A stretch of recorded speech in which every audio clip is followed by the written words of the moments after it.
Welcome to another episode. Today, I am so much excited to introduce another project. It's been a while. We've been working on a project in Utange, that is the coastal region, but so much excited because God has answered our prayers and we are back in KILIFI, and this is still the coastal region. So today I am in KILIFI. I came for this site visit for this project, I think a year and a half ago. And luckily enough, we did our normal procedure, that is the site visit, the design, the billing, and then implementation. The client disappeared for a while, came back to the office, I think towards the end of last year. We sat down, we went through the bill of quantities, and most of the times these things happen differently. Out of my experience, I have just noticed that each and every project is unique. And when I say each and every project is unique, I mean the client, the budget or the money on that project, the logistical elements on that project, and so many other factors make a project unique. And even the output or the end product will actually will determine the type of project. So on this particular project, this is a client in the diaspora. Most of our projects are for diasporians or people in the US, people in the UK, people in Australia. The Adiedo client was Australian. Suneka client is American. The Bungoma guy client is American. The KILIFI guy here is American. The guy in the Shanzu project was Ugandan, and I don't mean they are Ugandans, actually Kenyans working there. So for this particular project, and I will tell you a few things, so let's walk in. This particular project, these days I would want to specialize, to tell you what I've been taxed. So many projects we get to get people who actually can afford the entire thing or do everything at once. But again, we don't segregate.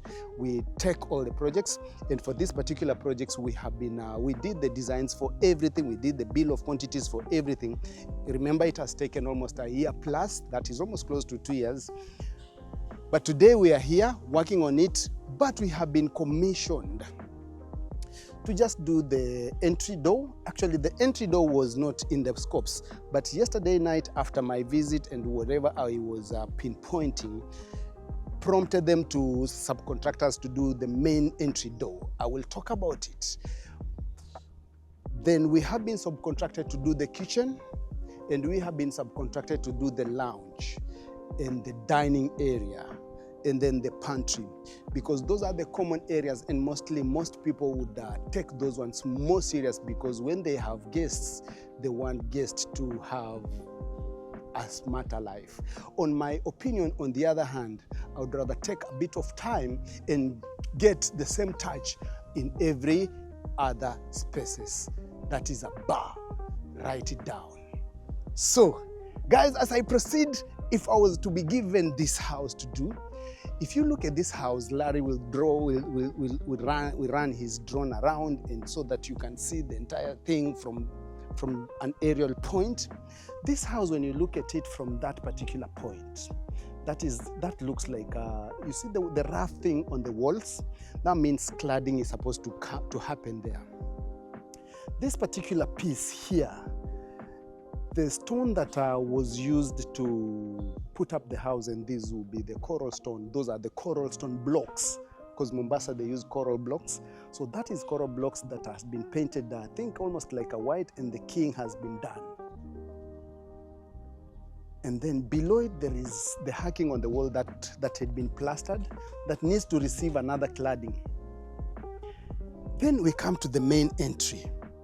You see the columns that they look like the pyramids, and then probably it will receive, in my opinion, I am not so sure, it will receive some cladding on it. So in reality, when I look at this house, I remember I saw the 3D Kitambo. I can't remember clearly, but I will tell there was an element of a farmhouse that was to come up, whereby you come from America and you want to have the American feeling. And the American houses, most of the times when you look at them, the colonial houses, I don't know if they are colonial or the modern, whatever it is, most of the times as you come in, this is cladded with either stone or the brick finish. But most of the times it's either on the entire wall or some of these cabled spaces. So this would have been an all cladding all the way, that would be cladding all the way, all that would be cladding all the way. So for me, if I was to be given this task, here I feel like there is a combination of either two styles. There is this American style that is being that we are trying to achieve. Then there is the cladding again, which is the American farmhouse. But the house itself is a modern house. So what could I have done? For me, in reality, I would forget about the cladding, the stone cladding, the stone king, which was done because of the blocks that were used. I'll do the plaster on the entire wall, complete, finish, period. Then come onto the pillars, skim nicely, but now clad the farm feeling, that is the rustic finish on these columns, on these pillars here, so that I get that farmhouse look. Then pick up these areas, let's say for example, this entire thing. I'll clad it either in stone, in the stone tiles, coral stone, whichever way, so that, and that will be the same stone that I'll put on this, and probably that entity there, and if possible, either this entire thing complete with the other thing, or just this or that from this area going to the other side. I'll skim, paint, and leave it as simple as that. And these structures, clad it, that structure, clad it, that structure, clad it, paint that entire thing. Again, another thing as I go in, these ones, as usual, have not been commissioned, but that farmhouse, I look for natural stones, natural nice cladding stones, but also trim the edging so that I don't get that modern look. The modern look will be the granites, and then the other thing that will be the modern will be the tiles with the corner strips.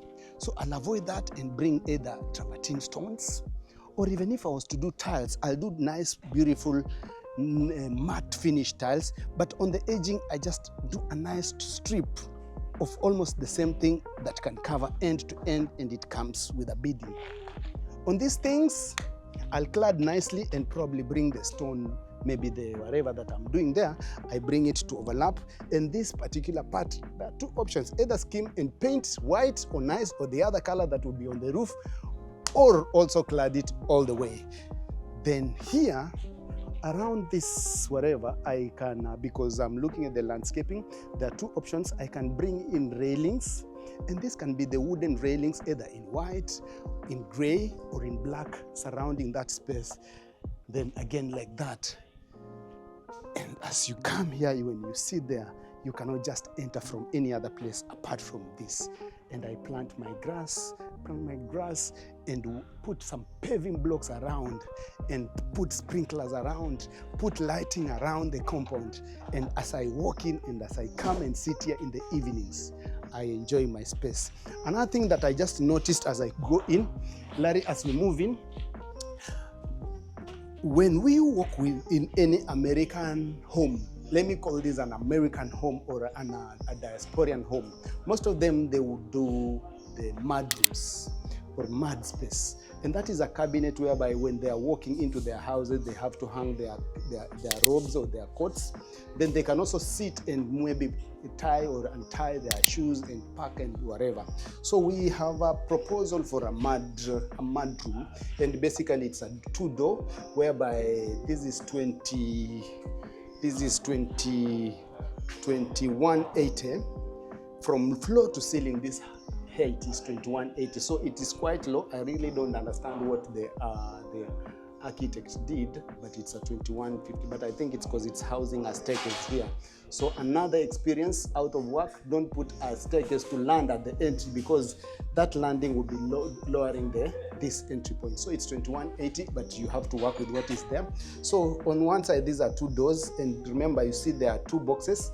So they are gonna be shaker doors. Shaker doors, because that is those styles people actually, we are trying to bring the American life into the Kenyan life slowly by slowly, the European life into the Kenyan market, and the Asian market life into the Kenyan market.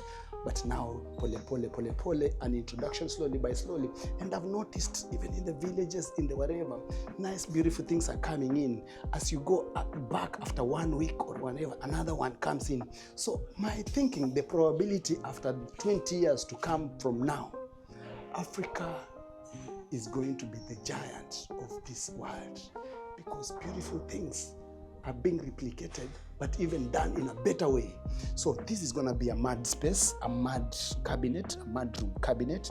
So to this particular point, these are 2 doors of 800. We'll have hooks here where we'll hang coats, and this is how it will look. On the lower side, just almost the height of the poof, this is where we'll put the shoes. It's almost like a lockable. It's a locker door. It's gonna be open because the doors are there. Then we have a poof on the side, which is 800, because the space is 1800. It's 16, so 88. It's gonna have this particular point. It will have a poof. That is the padding on top, but this padding goes all the way to the top, and the sides are gonna be cladded with a MDF. Wood finish, whatever. So again, as you come to site, don't just rush to give a mud space. Is it functional? And then secondly, is it aesthetically appealing to the eye as I walk in? This door is around 1600 currently. That means we are going to have 2 swing doors of 800 swinging on either sides. But we have a mudroom here that is 200 mm. Then it means this space is not going to be functional. Again, we have a poof here to sit. You don't want to sit on a 200, because now half of your whatever will be on the poof, half will be outside. You want to be comfortable so that when you sit like this and you're untying, you're comfortable and you're not swinging. So I decided to think out, and I told the client, I know this door I'm not doing, but whoever is doing, because currently you'll see someone doing some things here, but again, needs correction. So I decided to say, instead of having 2 swing doors, why can't we have one main door, which is 1.1, that swings to the right or to the left, so that we create more space on that side, so, rather than having 2 swing doors. And most of the times, for those people who have 2 double doors, it's actually there's that illusion of when you open both of them, more light comes in, more natural.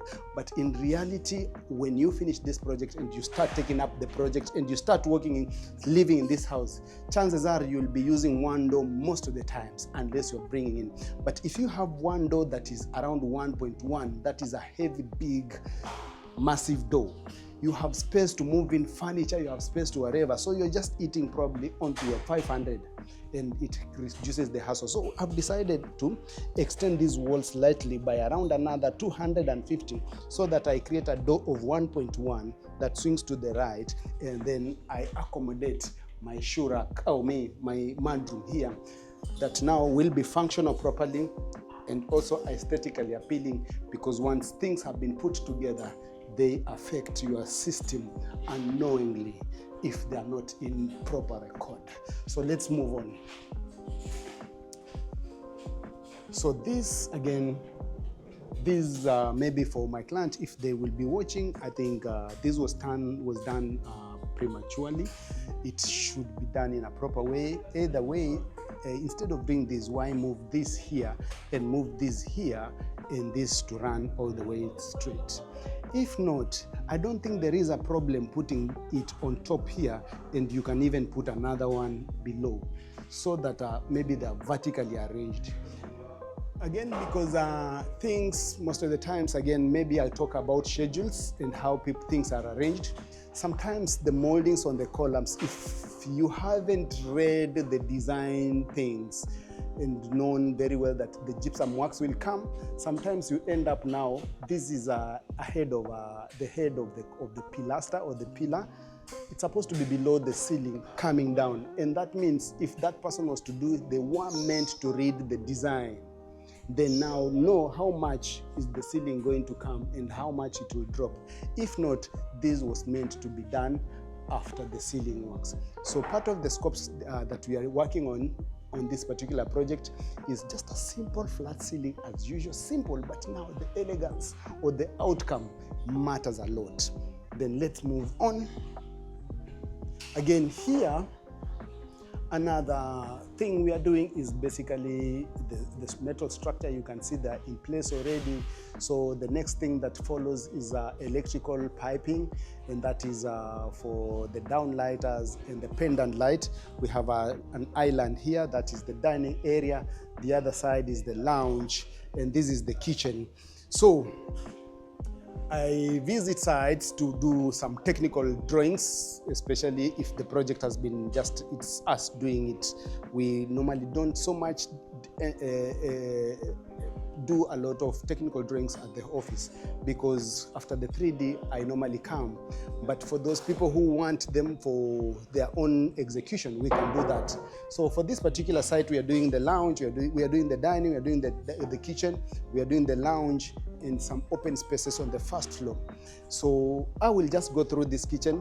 Most of the times you will see these calculations on site, and you will see the boxes. I come, and this is for those people who say, you have to execute my kitchen the way it is on the 3D. Sometimes it's not possible, because when we come for the site visit, we are coming to just see, visualize, internalize the space, so that when we sit down to maneuver the 3Ds, we know how the space flows. If there was a column, there was a beam, but we are not going into so much details. We are not constructing, we are just thinking, we are just internalizing the space.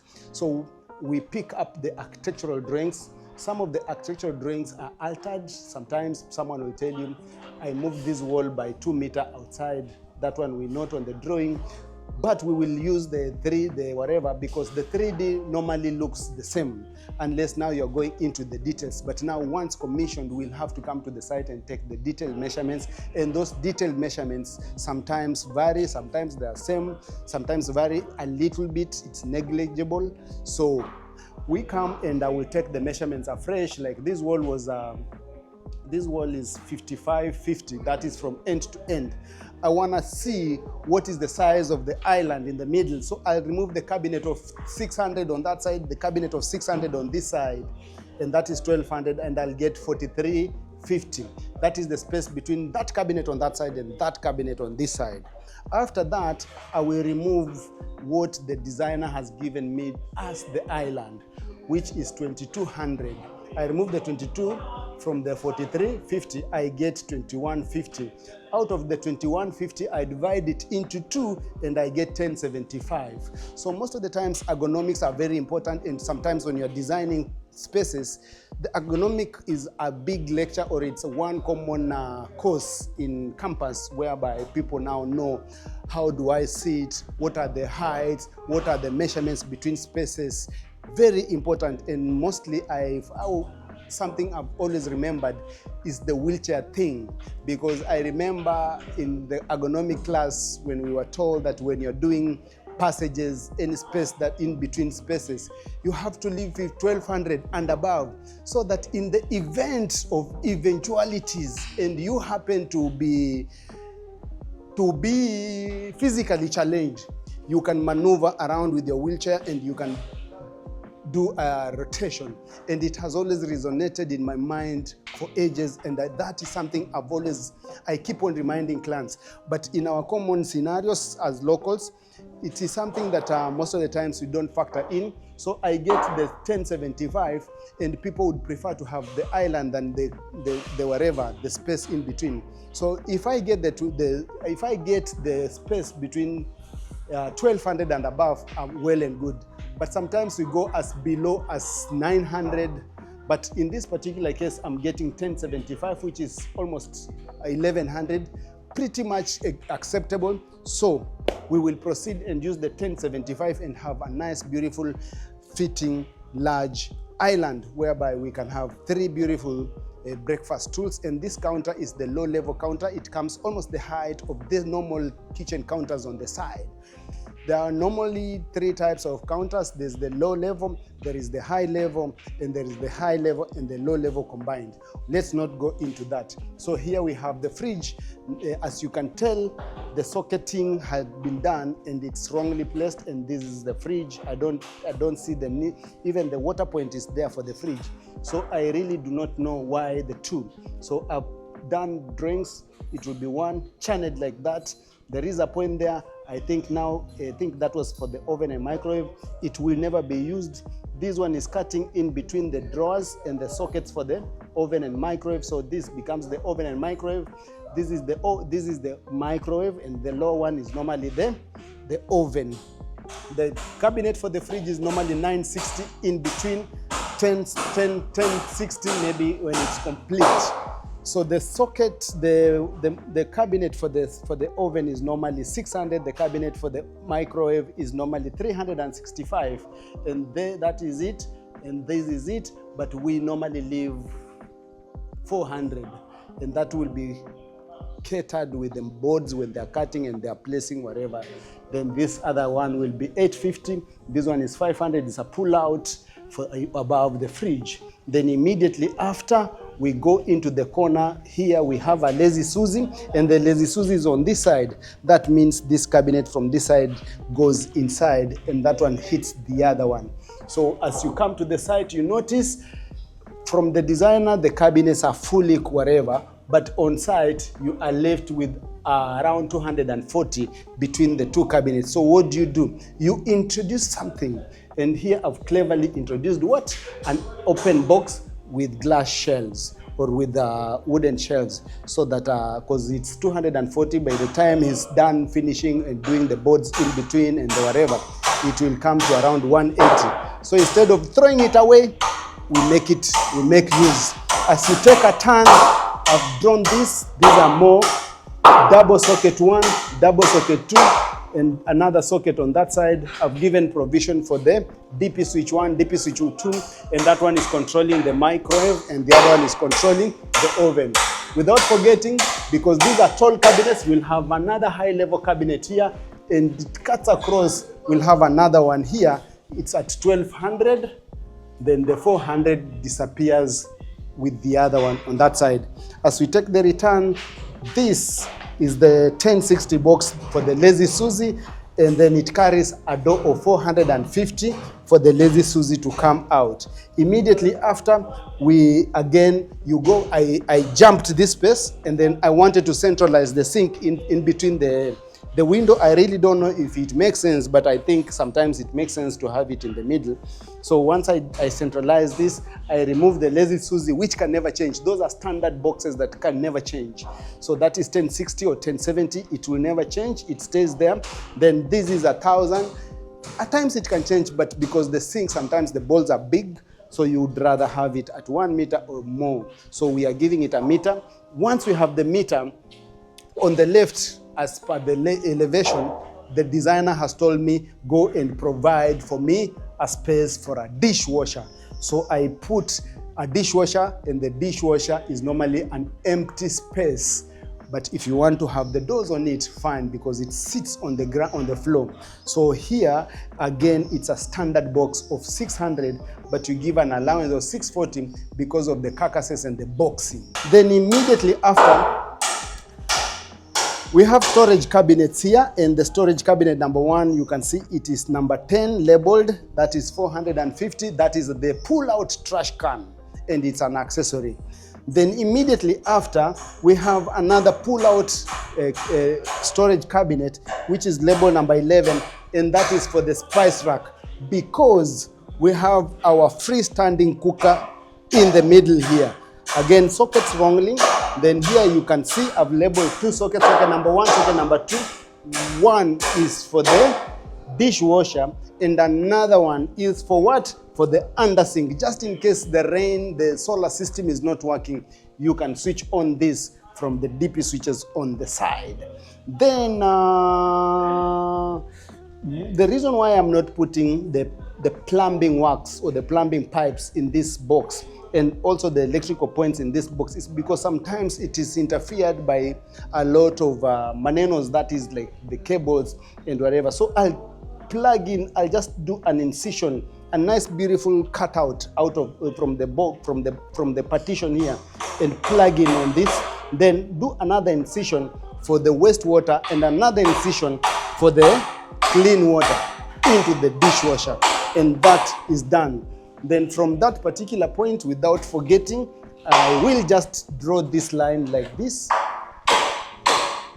and bring it up and join here and have DP number 1 and DP1 and DP2 joined like that, and this is for the dishwasher. You don't control them from under there, you control them from here, and this one is for the under sink. You control it from there. I had forgotten that. So as you go on, you just move on to the far end. We have I wanted to do a panel here because we also have another Lazy Susie on this side, which takes 600 like this and then goes to the other side by 1070. But we were left with this space in between. Then my fundi told me, instead of leaving it, why can't we just give them an open? But later on he told me, don't give an open. No, on the upper side he said the door, then on the lower side it's an open.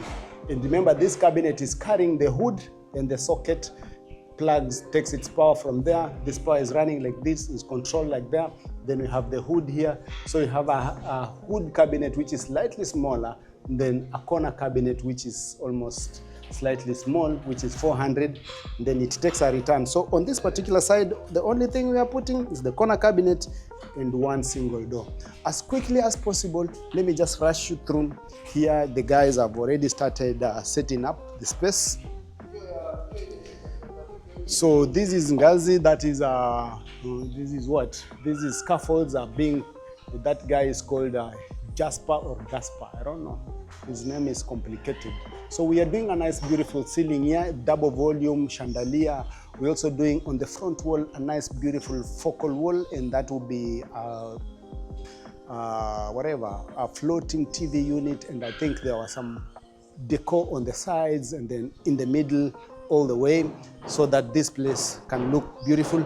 In between here we have a cabinet that separates the lounge and the dining. You don't just walk here and cross. So this is customized. Then as you come on this side, we are also being tasked, and most of the times I think these are people who have watched our videos. These are spaces that you have to also get extremely well. So we have the staircase, so we'll have the king posts. I just finished taking the measurements. We have a king post here, a king post here. We have a king post here. Attach this one to this.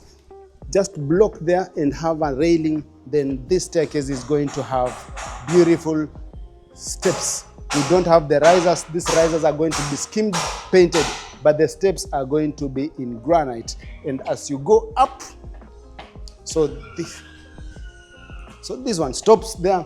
This one hits here. For those people who learn, because this one is coming straight, flying straight like this, it cannot take a turn. You have to introduce another one on this side and fly continuously. Because we have a void in between here, you have to do one here, another one here, and then now fly again and attach it on that side. So we have a king post there, a king post here. So basically there will be a king post here, and a king post here, and a king post here, because these ones, the three, this will be the same height as that. Then as you start taking the flight, this one comes and goes to that side. So here the flooring is gonna be granite. As you do that granite, you see it's overflowing. Don't forget that you need to bull nose on that side or to bevel on this side and that side. Again, here, because they're overlapping both sides, you have to do a bevel on this side and a bevel on this side. Wherever it touches the wall, you don't necessarily need to bevel. You just hack the walls low kidogo, you put it inside. Then here now, you have to arrange these stones because you have to bevel there, and then lay the granite nicely so that you have a beautiful, seamless, zero joint granite. And remember the granites for the steps, you have to consider the 3 lines to hold on your grip as you climb or you rise up the staircase. Then there is a staircase in between a staircase, so we'll start another king post here, put another king post here, put another king post at the end, and lock the other one here. Because this staircase ends here, we'll have to bevel or bullnose on this side, but we can't leave it here and bring the tiles from that side. We'll have to catch it from here and bring it straight all the way to this, so that this entire entity looks as one.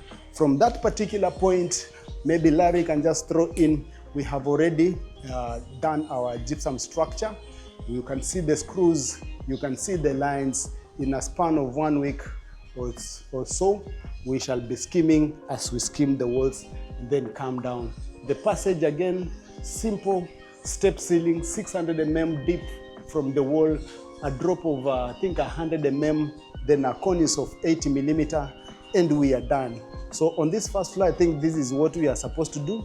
Now we are starting the ceiling in the lounge, and it cuts across all the way to the passage, and that is the scopes that we normally start with. We start with the ceilings,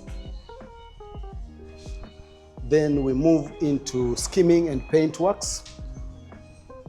And for the paint works, we normally just do the 2 first undercoats and leave it at that. That team disappears, maybe goes to Kisumu or goes to Kitui. Then we stay here. The gypsum works guys will start. Then some of the gypsum guys will they normally do the skimming and whatever. So if not, the paint work guys comes in, the gypsum guys move to another site. The skimming goes on maybe probably for another, it takes a bit of time. Then we do the sanding, and then we do the undercoats. Immediately after, we shall be doing the tiling. And no tiling will appear on the schedule of works maybe 2 or 3 times. Tiling starts in the bathrooms, and that is to pave way for us to take measurements for the shower cubicles. The rest of the other scopes I will give you, and this is for those people who normally actually some people just, even right now, they would have done the tile works. So if this project was to take a year and you are here, your tile will just be something else by the time you finish. So that schedule of works, I've just mentioned a few items, but most of the times these items are more than, there are like 20 scopes combined. But if you break them into pieces, again, there are many. So that is very important for you to take note of as you do your projects. Don't tapa, don't rusha your activities. Let them align, because one activity depends on the other. Like you can see, this one was dependent on the gypsum works. Some of the places, this one is touching the ceiling, in some places it is not. So there are elements that have to work, and sometimes it's because we are using different people, and some of these people have not seen the end product, and that end product is what we do on the 3D. And if at all you have to use different people, let them understand the 3D, or read it carefully so that they understand what are the expected end product. With that, you can be able to get something closer to what you plan to do in your project. So without wasting your time, I'm so excited and very happy to be back in the coastal region, delivering what I was mandated during my upbringing, or when I was sent on this world, at Kit Interiors, where style meets elegance. Asanteni.